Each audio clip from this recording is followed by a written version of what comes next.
What's up, YouTube? This is Too Raw for TV. So I got a request to update my top 10 small forwards list, which I guess eventually I'll expand to all five positions.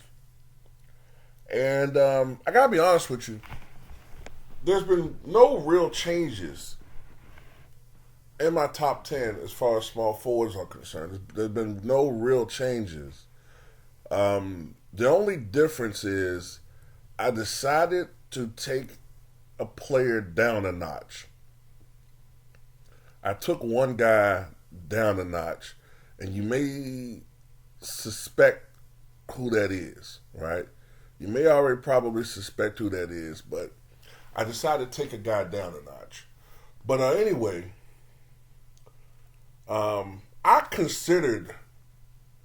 strongly considered putting Kawhi Leonard at number 10. I did. I strongly considered it, but the lack of games, okay, the lack of games is just so overwhelming, man. This is a guy that's missed almost a third of the games in his NBA career. Almost a third. And, his career is beginning to resemble Bill Walton's more than anybody else's. He's missed more games, even though the media, and sometimes social media gets on AD. Kawhi has missed far more games than AD. I think AD has missed something like 24% of the games in his career possible. But Kawhi is almost like a third. And in the last few years, Kawhi has missed like almost 40% of possible games. So I just couldn't do it, man. I know he has the 2 finals MVPs, the 2 championships. But I just, maybe in a couple of more years with some more accomplishments, I will feel more comfortable putting him in the top 10. But at number 10, like I had before, is Big Game James. Okay? I'm not really going to go into the stat thing so much with him. I mean, I will give his numbers for his career. He scored 16,320 points, corralled 4,708 rebounds, and dished out 2,791 assists. For his career, he averaged 17.6 points, 5.1 rebounds, and 3 assists per contest. The thing that's amazing about James Worthy's numbers is that he rarely had a play call for him with the Lakers. So the fact that he was able to more or less take whatever he got offensively and was still able to average well over 17 points a game, and in his prime averaging over 20 is amazing. James Worthy on a bad team, if he had, I sincerely believe that if you put James Worthy on a mediocre team and you actually called plays and the offense was designed around James Worthy, I actually believe he could have led the league in scoring. I believe he could have led the league in scoring.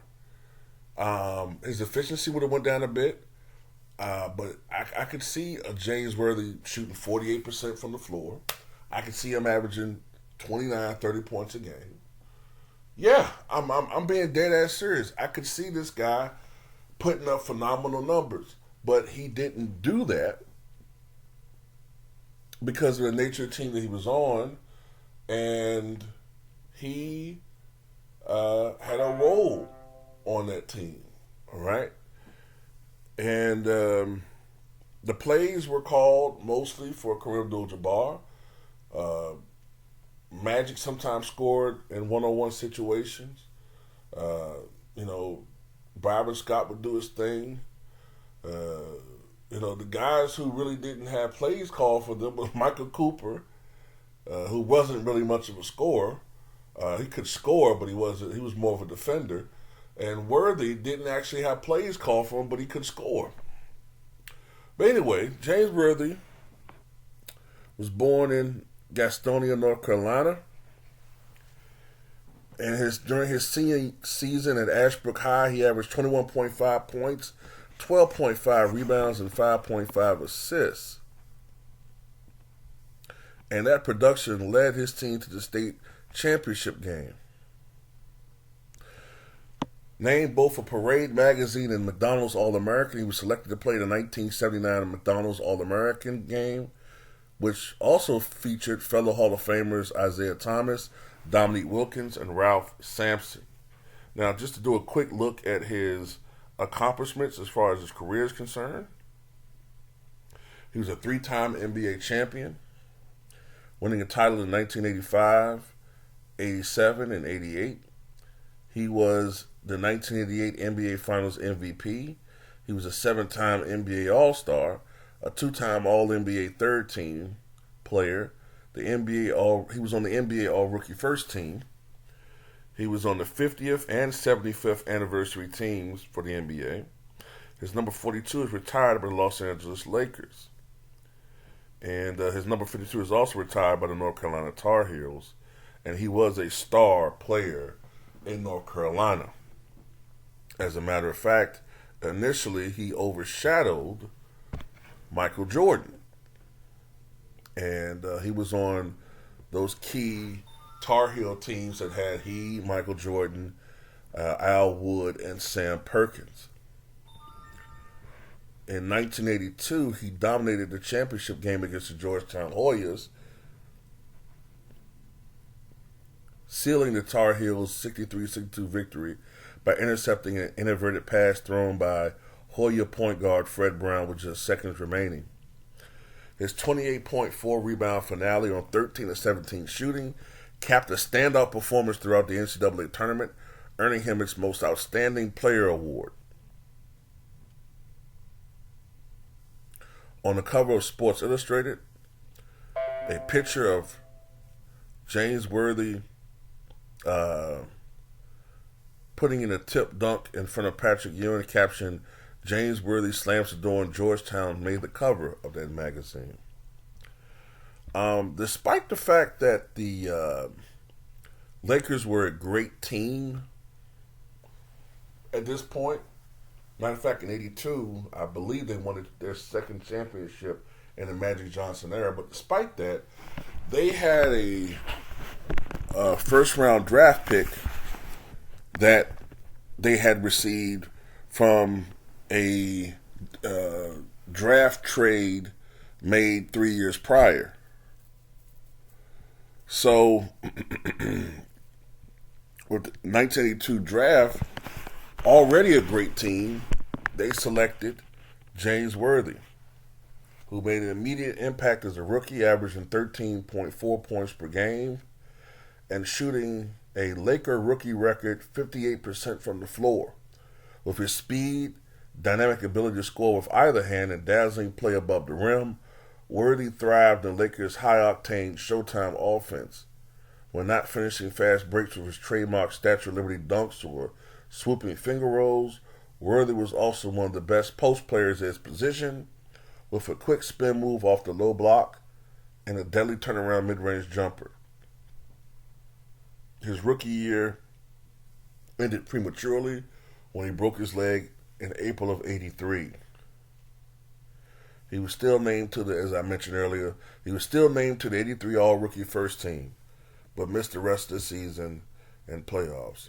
And for the rest of his career, James Worthy was the goods. He got the nickname Big Game James because unlike regular season James Harden, James Worthy got better as the stakes got greater. And this is why I can't take him out of the top 10 yet. I just can't.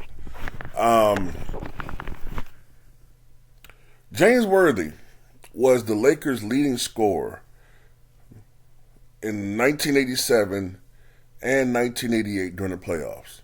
Not Kareem Abdul-Jabbar, not Magic Johnson. It was James Worthy.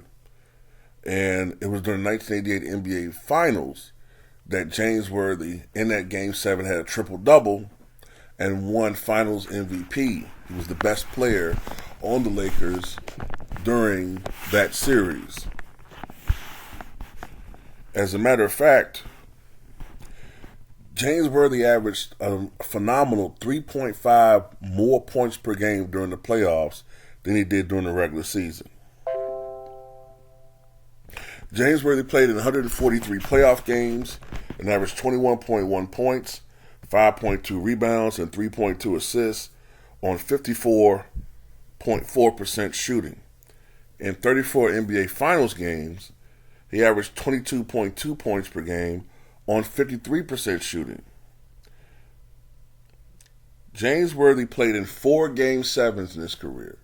And in those Game 7s, he averaged 27 points, 8.2 rebounds on 60% shooting. So this is a guy that when the going got tough and when the stakes got higher, he gave you more. And then you wonder why people like me, when we look at a lot of these guys who put up these big numbers in the regular season, but when they falter in the playoffs, we kind of go like, we're not impressed.